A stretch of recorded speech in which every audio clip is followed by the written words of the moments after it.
But right. आज मैं देख रहा हूँ ना कि आज मैं I am a cardiologist, non interventional cardiologist के रूप में तो देख रहा हूँ इतने सारे सीएडी पेशेंट हमारे हार्ट अटैक के पेशेंट आ रहे हैं या एंजाइना करके आ रहे हैं, कोरोनरी आर्टरी डिजीज आ रहे हैं, पेरिफेरल आर्टरी डिजीज आ रहे हैं, ब्रेन स्ट्रोक जो ब्रेन इंफाक्ट बोलते हैं उसके पेशेंट आ रहे हैं।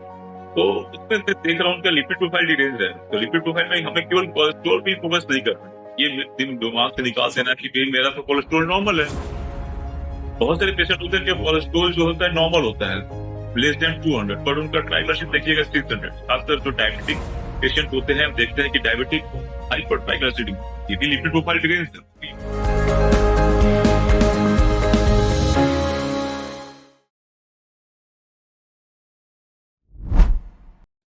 Hello everyone, welcome in the another episode of Doc Talk powered by Collect Care. And today we have with us a very special guest, Dr. Amit Kumar Jaiswal, sir. Sir is MD, PGD, CC, FNIC, MIAE, consultant physician and clinical cardiologist, done more than 1 lakh non-invasive cardiac cases, currently practicing at Heart Care Center and Hospital in Ara. Also specialized in treating wide range of heart-related conditions, including heart diseases, blood pressure problems, diabetics, cholesterol, thyroid, and various lung-related issues. Welcome on the show, sir. Okay, thank you. Sir, इतने साल में पता नहीं आपने मतलब जितना आपका experience है उसमें आपने पता नहीं कितनी सारी लिपिड प्रोफाइल्स देखी होंगी सर। सो आपका सर वो कौन सा यादगार और अमेजिंग मोमेंट था जहां पे आपको पहली बार लगा कि ओ कोलेस्ट्रॉल से इतनी भयानक बीमारियां भी हो सकती हैं एज ए स्टूडेंट या फिर यंग डॉक्टर आपके प्रीवियस एक्सपीरियंस के अकॉर्डिंग?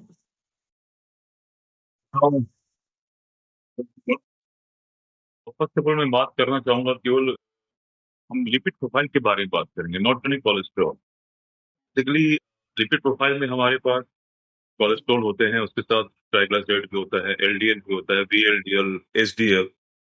तो फर्स्ट टाइम जब हमारे पास लिपिड प्रोफाइल का जो रिपोर्ट आया था, जब मैं उस समय जूनियर रेसिडेंस था बेसिकली, तो उस समय मैंने देखा एक यंग पेशेंट था जिसका कोलेस्ट्रॉल तो नॉर्मल था, बट उसका ट्राइग्लिसराइड 11,000 से ज्यादा, 1,000 नियर अबाउट, 1100 नियर अबाउट जो उसमें मेंशन था। तो मुझे काफी, I am very surprise. Then I asked to my senior कि सर ये ऐसी बात है। देन टोल्ड मी कि भाई साहब ये ट्राइग्लिसराइड जो है कि ये भी बहुत बड़ा एक कारण होता है। उस समय जब मैं जूनियर रेजिडेंट, उसके बारे में मुझे आइडिया नहीं था ज्यादा।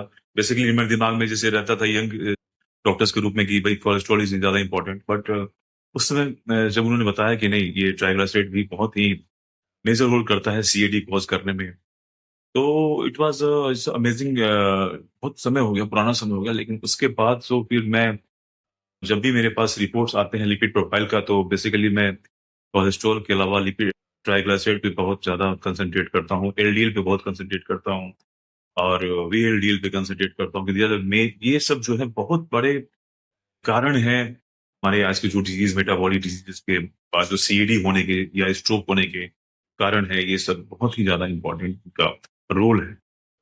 टाइम के बाद जो है मुझे लग रहा है कि 15 से 20 साल हो गए होंगे, पहले की बात है।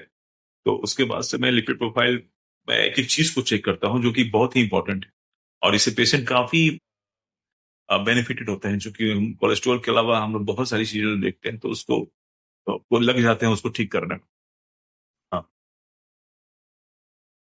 बिल्कुल सर। और जब मैं भी अराउंड अभी 2 मंथ्स बैक जब मैं हॉस्पिटल में था तो मतलब किसी पेशेंट ने बहुत मतलब ऐसे बात बोली कि मेरा कभी कोलेस्ट्रॉल बढ़ जाता है, कभी ब्लड प्रेशर बढ़ जाता है, तो बॉडी बॉडी ऐसी चीजें बनाती ही क्यों है?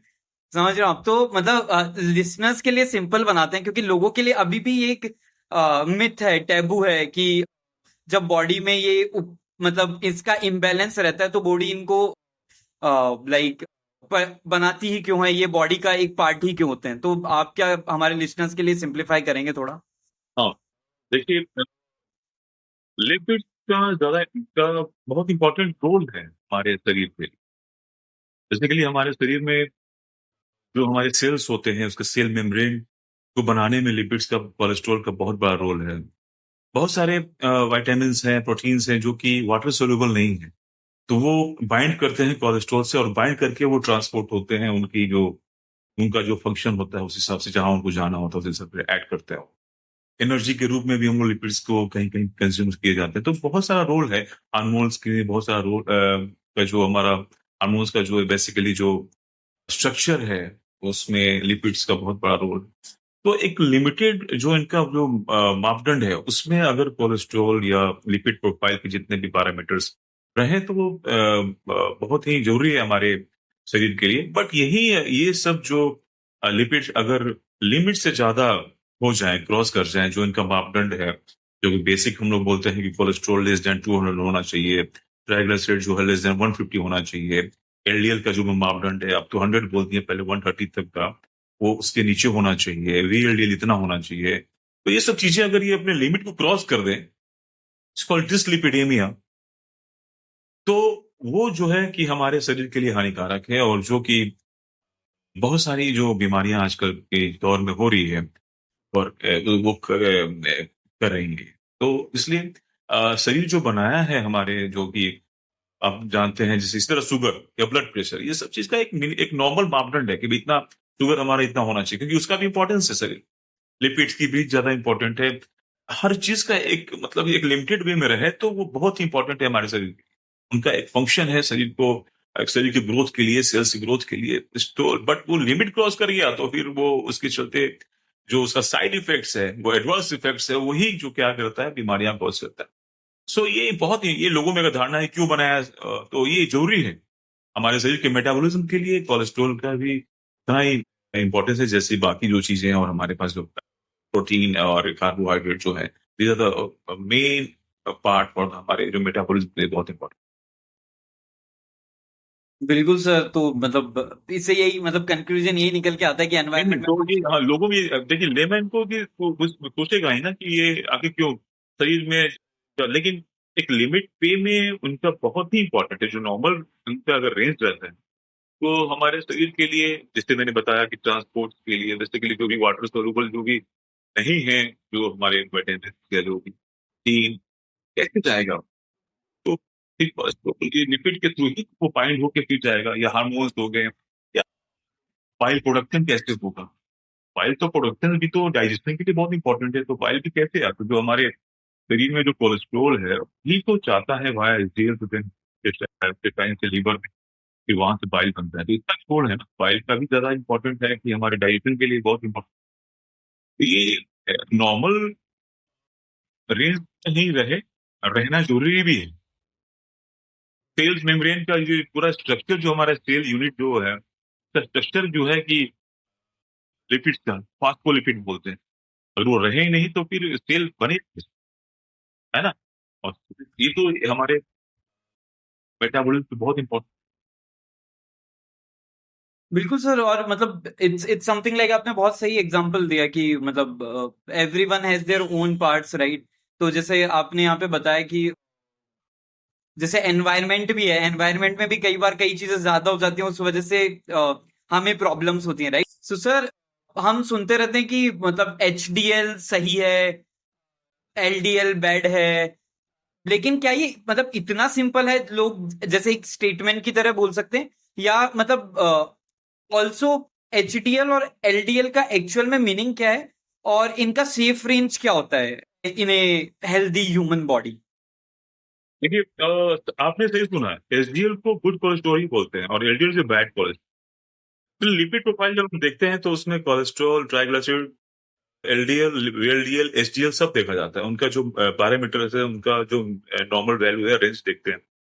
HDL is called is the high density lipoprotein, और एलडीएल का फुल फॉर्म होता है लो डेंसिटी लाइपोप्रोटीन। इनके जो इनको इसका पूरा जो हमने नाम बताया था। एचडीएल का काम क्या होता है कि जो इंटेस्टाइन में हमारे जो कोलेस्ट्रॉल्स होते हैं ना, उसको बाइंड करके वो लेकर आते हैं लीवर की तरफ, और लीवर में जाके वहां पे बाइल फॉर्मेशन होते हैं, कोलेस्ट्रॉल को चेंज करते हैं। जो कोलेस्ट्रॉल अगर एचडीएल ना रहे ना तो फिर वो कोलेस्ट्रॉल हमारे ब्लड में बहुत ज्यादा हो जाए, तो जो कि हमारे लिए जो आर्टरीज के लिए, जो शरीर के जो आर्टरीज हैं उनके लिए नुकसानदेह है। वो वहां पे हार्म्स करेंगे, वहां पे बहुत सारे प्रोसेस है जिसके चलते सीएडी, पीएडी और बहुत सारी बीमारियां जो हो रही हैं, स्ट्रोक जो हो रहा होगा।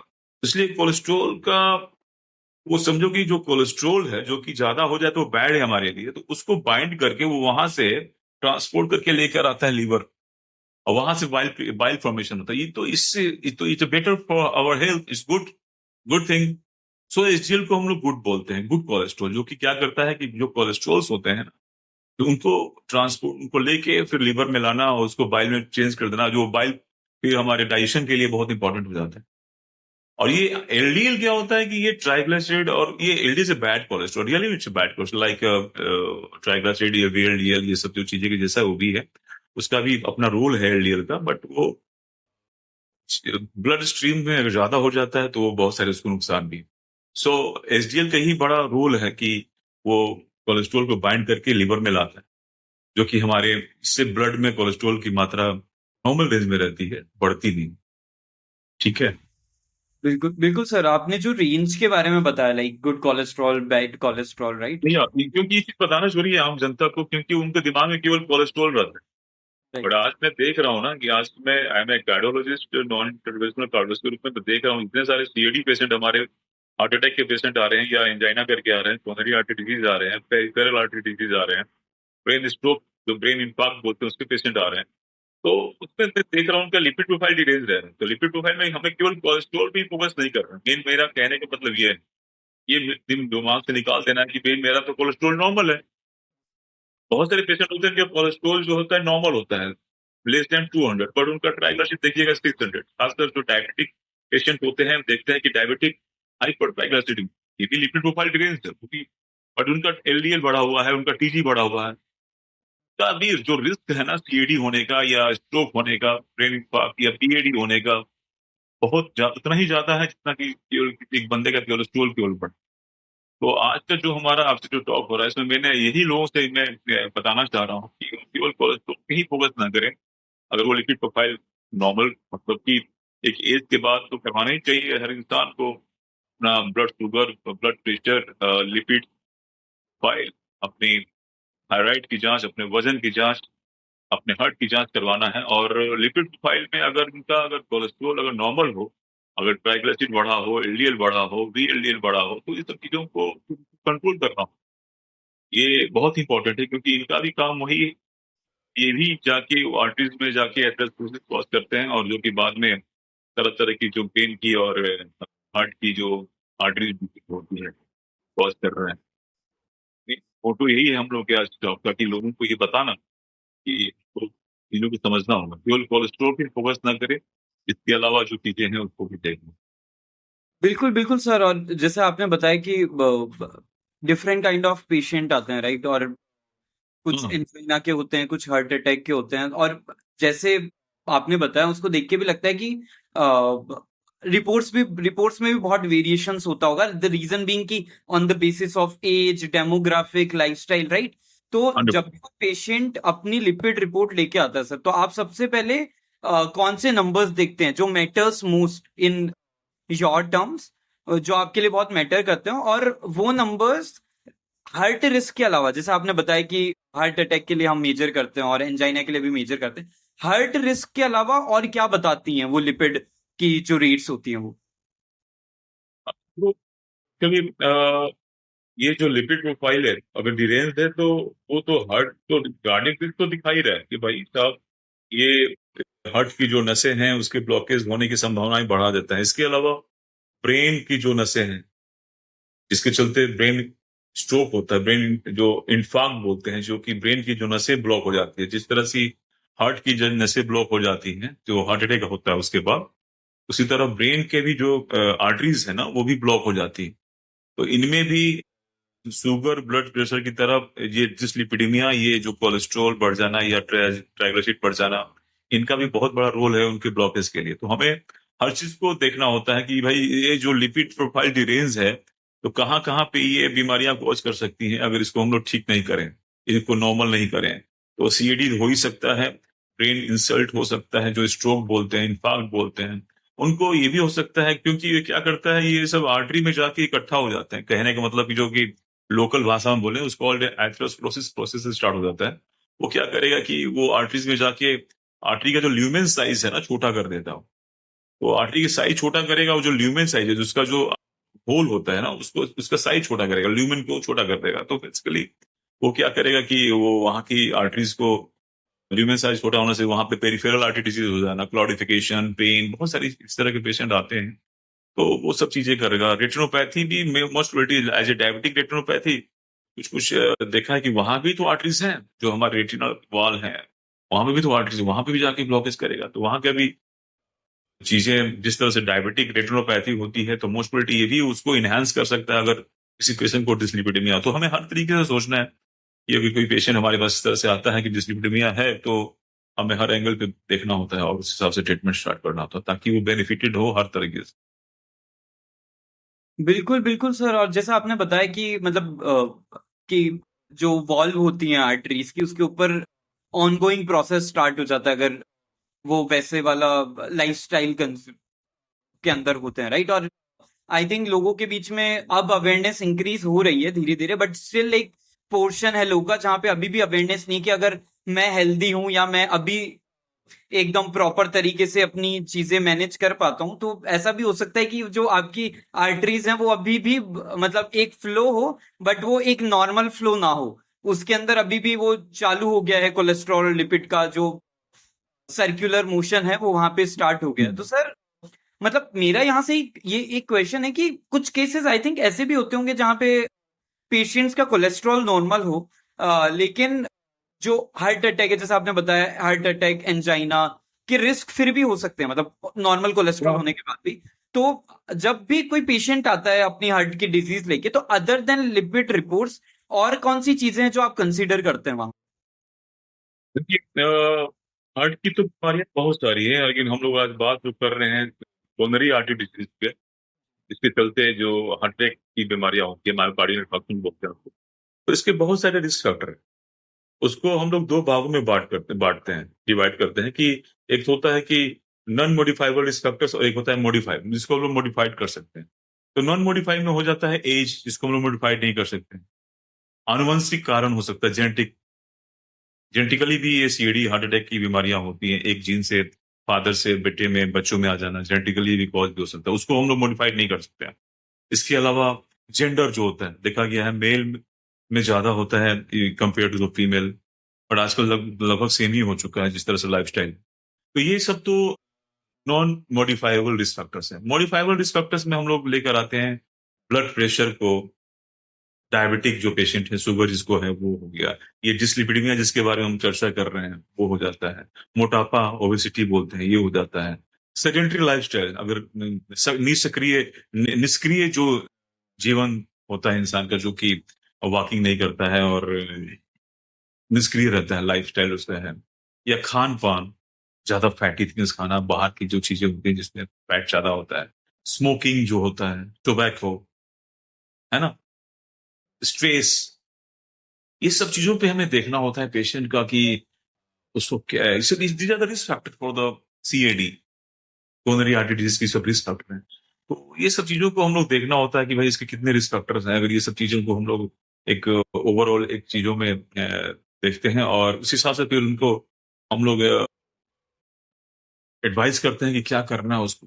बेसिकली इस चीजों को मॉडिफाइड करे वो, इसलिए उसको बोलते हैं मॉडिफाइड रिस्क फैक्टर्स, क्योंकि कई काइंड वो पेशेंट जो है इस सब चीजों को मॉडिफाइड कर सकता है अपने लाइफस्टाइल से, अपने रेगुलर एक्सरसाइजेस से, अपना वजन कम करके, अगर अपना शुगर, ब्लड प्रेशर, अपने लिपिड्स को कंट्रोल करके इसको मॉडिफाइड कर सकता है। यानी कि वो जो संभावना है इसकी जो ज्यादा हो रही थी कोरोनरी आर्टरीज की, वो उसको रोक सकता है अपने इन सब चीजों को, अगर उनके अगर हैं तो उसको कंट्रोल करके। So these are the risk factors of the CAD. तो लिपिडीमिया के साथ साथ इन सब चीजों को भी हम लोग देखते हैं और उसको कंट्रोल करने की सलाह देते हैं और काफी ट्रीट करते बिल्कुल बिल्कुल बिल्कुल सर, आपने सही बोला कि आई थिंक एक ही फैक्टर नहीं है, स्ट्रेस, हैं। हाँ, लाइफस्टाइल, एज, बहुत सारे जेंडर, बहुत बहुत सारे फैक्टर्स हैं सर। बहुत सारे फैक्टर्स हैं, मेटाबॉलिक डिजीज के अलावा इससे बहुत सारे फैक्टर। और आज मैं बिल्कुल। देख रहा हूँ यंग पेशेंट भी आ रहे हैं हमारे हॉस्पिटल्स में, 22 ईयर्स ओल्ड, 22 साल के बच्चे हैं, और सीएडी हो रहा है, उनको एमआई हो रहा है, एक्यूट एमआई करके आ रहे हैं। इसके बहुत सारे फैक्टर्स हैं, बहुत सारे जीन्स हैं। होमोसिस्टीन जैसे एग्जाम्पल दे रहा हूँ, होमोसिस्टीन आजकल बच्चों में due to B six, B two, vitamin B six की डिफिशियंसी से ये होमोसिस्टीन जो है एक प्रोटीन है वो बढ़ जाता है। वो क्या कर रहा है कि होमोसिस्टीन जाके नसों में, जो हार्ट की जो नसें हैं वहां जाके उसको ब्लॉक कर दे। तो ये सब चीजें भी जांच करना है, एक एज के बाद सबको अपनी जांच करवानी चाहिए। और मैं तो कट ऑफ कर दिया हूँ अपने प्रैक्टिस में 30 ईयर्स।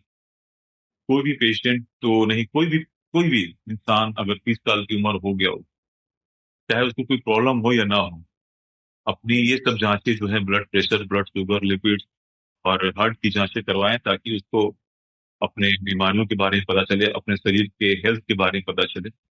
और अगर इसके अलावा भी बहुत सारे डिजीज हैं जो कि जन्मजात हृदय रोग की बीमारियां और भाल्व की disease, cardiomyopathy, conduction disease, heart से रिलेटेड, तो वो भी कम से कम उसका रूल आउट हो जाएगी कुछ टाइम में। बहुत सारे पेशेंट हमारे पास ऐसे भी आते हैं कि उनको जन्मजात बीमारी होती है और वो तीसरी तीस या थर्ड या फोर्थ डिकेड में उनको पता चलता है, वो सिम्टम्स आने स्टार्ट होते हैं। वो सही टाइम पे उनका डायग्नोसिस लग जाता है तो उनका ट्रीटमेंट हो जाता है। तो वो बेहतर होता है अगर हम रेगुलर बेसिस पे फॉलो अप कराएं, अपनी जांच कराएं। बिल्कुल सर, जैसे आपने बोला कि यंग जो लोग हैं अभी उनकी लाइफस्टाइल भी वैसे ही हो गई है, जैसे आपने बोला निष्क्रिय लाइफस्टाइल हो गई है, उनकी जीवन हम्म। शैली है कि जहाँ पे मतलब उनका काम ही ये है कि मतलब ज्यादा चीजें बहुत एफिशिएंट हो गई है, राइट? कि 10 मिनट में डिलीवरी से लेके 30 मिनट में पिज्जा, लाइक सब कुछ आपको बहुत जल्दी अवेलेबल है, और इस वजह से निष्क्रिय जीवन शैली हो गई है। काम दिन भर डेस्कटॉप के सामने रह के काम करना। तो सर, जैसे आपने बोला कि उनको अपने नॉर्मल जीवन शैली के अंदर भी उनको ये जो सब टेस्ट हैं वो करा लेने चाहिए। तो एक क्वेश्चन तो ये है कि आपको क्या लगता है कि कौन कौन से टेस्ट उनको कराने चाहिए? एंड सेकेंड चीज कि कितने गैप में वो टेस्ट को रिपीट करता रहना चाहिए? जैसे मैं अभी अगर 25-26 का हूं तो मेरे को कौन से टेस्ट कराने चाहिए टू चेक कि if I am good to go और नॉट? और दूसरा कि कितना महीना, 6 महीना, साल भर, कितने गैप में वो टेस्ट रिपीट कराने चाहिए? नॉर्मली देखिए, इस पर डिपेंड करता है पेशेंट के डिजीज पे डिपेंड करता है। तो अगर डिजीज, कोई अगर डिजीज है, अगर बीमारी है, अगर दवा कोई खाता है, तो उसको मैं तो बोलता हूँ कि 3 मंथ 6 मंथ के फॉलोअप में डॉक्टर से मिलना चाहिए, ताकि वो अपनी जो भी दवा लेता है वो उसकी बीमारी कंट्रोल है कि नहीं, उसका शुगर की अगर दवा लेते हैं तो कंट्रोल है कि नहीं, ब्लड प्रेशर की दवा लेते हैं तो कंट्रोल है कि नहीं। और ये सब दवाइयों के चलते जो इसके साइड इफेक्ट भी होते हैं, कुछ इलेक्ट्रोलाइट इम्बैलेंस, वो सब चीजें, एक मैं बोलता हूँ कि 3 महीने 6 महीने पे या मैक्सिमम 6 मंथ पे अपने डॉक्टर।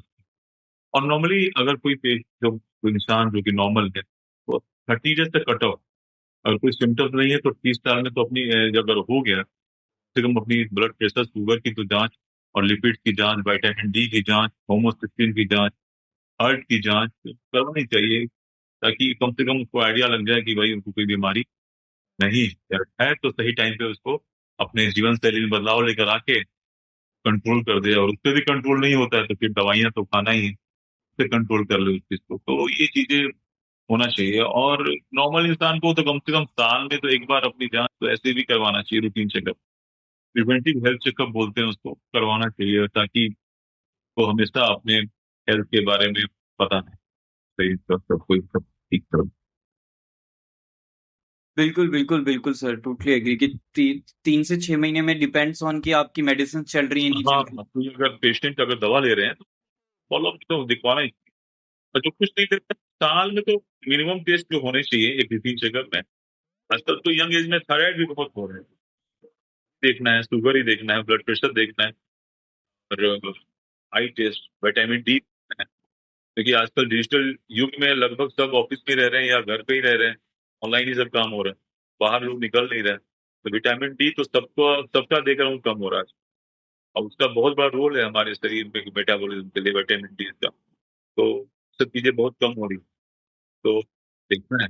अपना हेमोग्लोबिन भी देखना जरूरी है, भी जरूरी है। सीबीसी बोलते हैं मिनिमम टेस्ट वो जो हम लोग स्टार्ट करते हैं टेस्ट का, तो सीबीसी भी बहुत इंपॉर्टेंट। ये एक लिपिड्स और शुगर, ब्लड प्रेशर के अलावा इसको भी देखना, थायराइड की जांच देखना है। और बाकी अपना रेगुलर लाइफस्टाइल अपना मेंटेन करें, रेगुलर वॉक करें, 1 घंटा तो अपने शरीर को दें, ताकि उनका शरीर स्वस्थ रहे, मोटापा नहीं रहा, बीएमआई भी अपना उनका नॉर्मल रेंज में रहे, एक्टिव रहे। तो ये ज्यादा इंपॉर्टेंट है आज के युग में, क्योंकि गांव गांव में मैं देख रहा हूँ, गांव के लोगों को देख रहा हूँ, उनको हार्ट अटैक आ रहा है। जो किसान हैं उनको मैं देखता हूँ, उनको हार्ट अटैक आ रहा है ना, क्योंकि गांव में देख रहा हूँ कि यहाँ पे हमारे लेवल एरिया में टोबैको लेने वाले लोग बहुत हैं, और वो टोबैको जो है one of the main cause है, हो रहा है यहाँ पे। और कोई बीमारी नहीं है, फिर भी एमआई हो रहा है। तो अब जेनेटिक हो सकता है, या स्ट्रेस हो सकता है, या टोबैको स्मोकिंग का बहुत बड़ा रोल है। सो ये सब चीज़ों को त्यागना होगा, और एक नए जोश के साथ अपने स्वास्थ्य पर ध्यान देना होगा। अपने एक लाइफ को एक एक टीम से जीना होगा। Sure sir. सो सर, इसी के साथ स्टार्ट करते हैं हमारा फन रैपिड फायर राउंड, जहां पे मैं आपसे कुछ क्वेश्चन पूछूंगा और आपको उसके आंसर वन वर्ड या फ्रेज में देने होंगे। तो पहला क्वेश्चन है सर कि एक फूड जो आप सीक्रेटली पसंद कौन करते सा? हैं पर पेशेंट को कभी रिकमेंड नहीं करेंगे आप। कोई ऐसा फूड जो आपको अच्छा, पसंद है कोई ऐसा लेकिन वो फूड? आप पेशेंट को रिकमेंड नहीं करेंगे। ओके, मुझे तो पसंद है, बट मैं किसी को रिकमेंड नहीं करूंगा। फैटी फूड होते हैं जो कि फूड हैं। नॉर्मली तो मैं फैटी फूड लेता नहीं हूँ, बट कॉलेज लाइफ में मैं पिज्जा बहुत आई थिंक, बट ये तो अब नहीं। इस एक एज के बाद उस चीजों को अब छोड़ना होता है। यंग एज में हम लोग लिए थे, कॉलेज लाइफ में तो पिज्जा खाता था। बट ये चीज बहुत ही फैटी चीज है, उसमें बहुत सारे लिपिड, बैड लिपिड, कोलेस्ट्रॉल बोलते हैं। पिज्जा में बहुत, ये सब चीजें तो मना करता हूँ कि बाहरी चीजें, बर्गर, पिज्जा, और सब चीजें, तली हुई चीजें, फ्रेंच फ्राइज, है ना, ये सब चीजें अवॉइड करें एक एज के बाद। 30+ होने के बाद इन चीजों को अवॉइड करना है, ज्यादा बेहतर होगा हमारे स्वास्थ्य। तो मैं तो ये बोलूंगा कि ना ले, तो मुझे कॉलेज लाइफ में मैं लेता था। बिल्कुल सर, बिल्कुल। सर, अगर आप आज कार्डियोलॉजिस्ट नहीं होते तो कौन से डॉक्टर बनते? या आपको मतलब जैसे मेरे को अब जैसे दिख रहा है कि हेल्दी लाइफस्टाइल की तरफ आप मूव फॉरवर्ड कर गए हैं, तो आपको या फिर हेल्थ कैफे खोलते? छोटे छोटे बच्चे, एक्चुअली मैं उनकी बात बता रहा हूँ, पूछे तो अगर मैं कार्डियोलॉजिस्ट नहीं बनता तो क्या बनता? हाँ। तो पेडियाट्रिशियन बनता, मैं बच्चों का डॉक्टर, छोटे बच्चे। एक्चुअली मेरे छोटे बच्चे मेरे क्लिनिक पे आते हैं। एक्चुअली छोटे बच्चे जिनकी जन्मजात हृदय रोग की बीमारियां होती हैं, तो जो हमारे लोकेलिटी में, जो हमारे शहर में जो भी पेडियाट्रिशियन है, वो बच्चे भेजते हैं हमारे पास ये ब्लड देखने के लिए। बड़े छोटे छोटे बच्चे होते हैं, एक दिन के ही बच्चे होते हैं, 2 महीने के भी होते हैं, तो बड़े के साथ प्यार से उनको बहलाकर फुसलाकर मैं उनका इको करता हूँ। मैं किसी भी, अभी तक मेरा ये इतिहास रहा, अभी तक किसी बच्चे को मैंने सेडेशन नहीं दिया। मैंने कोई ऐसा नहीं दिया कि उनको सुलाने वाला कोई दवा नहीं दिया मैंने। और सर, तो मैं उनको प्यार से उनको फुसलाकर उनको तरीके से उनका इको कर लेता हूँ। यानी बच्चे मेरी बात सुनते भी समझ जाते हैं, जो मैं एक्टिविटीज करता हूँ उनके साथ, चाहे एक दिन का बच्चा ही क्यों ना हो, 2 दिन का क्यों ना हो। तो मैं तो पेडियाट्रिशियन बनता अगर कार्डियोलॉजिस्ट नहीं बनता, तो ताकि बच्चों से मुझे बहुत लगाव। सो यही है। सेकंड, बिल्कुल। अगर मैं इको कर ले रहा हूँ, सोचो कि एक बच्चों का जो कॉम्प्लेक्स डिजीज आते हैं, जो बच्चों की बहुत सारे डिजीज बच्चों के होते हैं, cyanotic congenital heart disease, cyanotic होते हैं। तो cyanotic is a very complex, जन्मजात जो बीमारी होती है, देखिए बहुत कॉम्प्लेक्स होता है, उसमें बहुत समय लगता है उसको डायग्नोज करने में, उनको देखने में, उनका मेजरमेंट लेने में।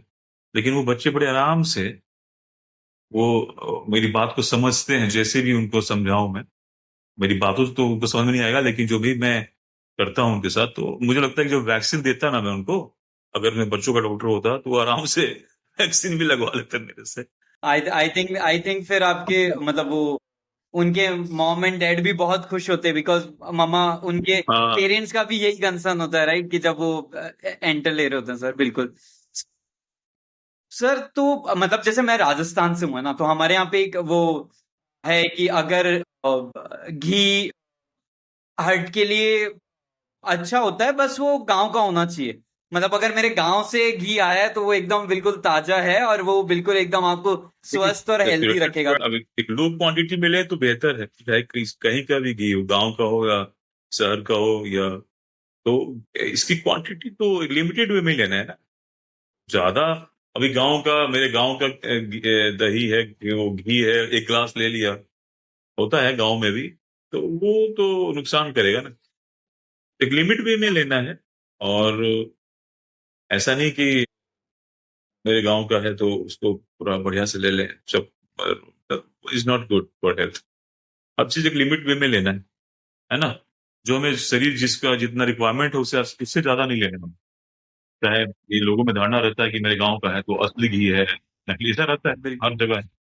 बट हर चीज को एक लिमिट में लेना है, ताकि हर चीज लिमिट में रहे, क्योंकि अगर लिमिट क्रॉस किया वो तो अपना फिर रंग दिखाएगा, वो आप बीमारी का घर है। एक लोकल भाषा में बता रहा हूँ, तो इस चीज पे ध्यान देना। ये नहीं कि जोश जोश में कि गाँव से आया तो ले लिया, नॉट गुड फॉर हेल्थ।